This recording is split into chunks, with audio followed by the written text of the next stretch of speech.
Il y a 3 formes différentes pour un trinôme. La première, c'est celle de la définition, la forme développée, ax carré plus bx plus c.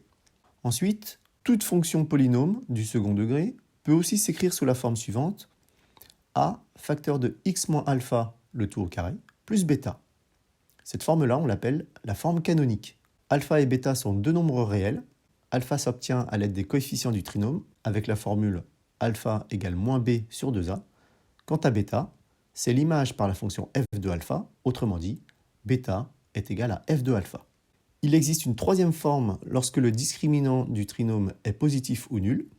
On peut alors écrire le trinôme sous la forme a facteur de x moins x1 facteur de x moins x2 si delta est strictement positif. x1 et x2 sont les racines du trinôme. Je te mets le lien vers la vidéo qui te montre comment les obtenir. Le trinôme peut aussi prendre la forme a facteur de x moins x0 au carré si le discriminant est nul. Ici, x0 est la racine double. Ces deux dernières écritures sont la forme factorisée du trinôme. Pour le cas où le discriminant est strictement négatif, il n'y a pas de forme factorisée. Regardons ce qu'il se passe d'un point de vue graphique. Commençons par la forme canonique, a facteur de x moins alpha, le tout au carré, plus bêta. En fait, le couple alpha-bêta représente les coordonnées du sommet de la parabole. Cette parabole est symétrique par rapport à la droite qui est parallèle à l'axe des ordonnées et qui passe par le point d'abscisse alpha. Cet axe de symétrie est la droite qui a pour équation x égale alpha, c'est-à-dire x égale moins b sur 2a. Je te mets les 6 cas de figure possibles, d'abord dans les cas où le coefficient a est strictement positif, avec la parabole de type cuvette, puis les cas où le coefficient a est strictement négatif, avec la parabole de type colline. Passons maintenant à la forme factorisée.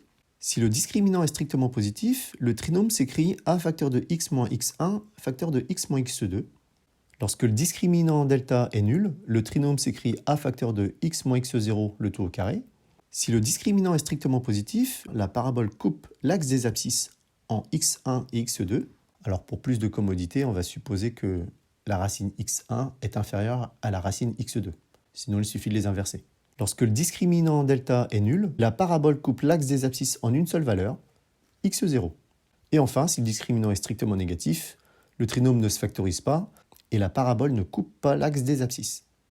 Et du coup, c'est assez facile de connaître le signe d'un trinôme maintenant qu'on a les différents cas de figure. On remarque que le trinôme a toujours le même signe que celui du coefficient a au départ. Et pour en savoir plus, je te mets un lien vers la vidéo où j'en parle plus en détail.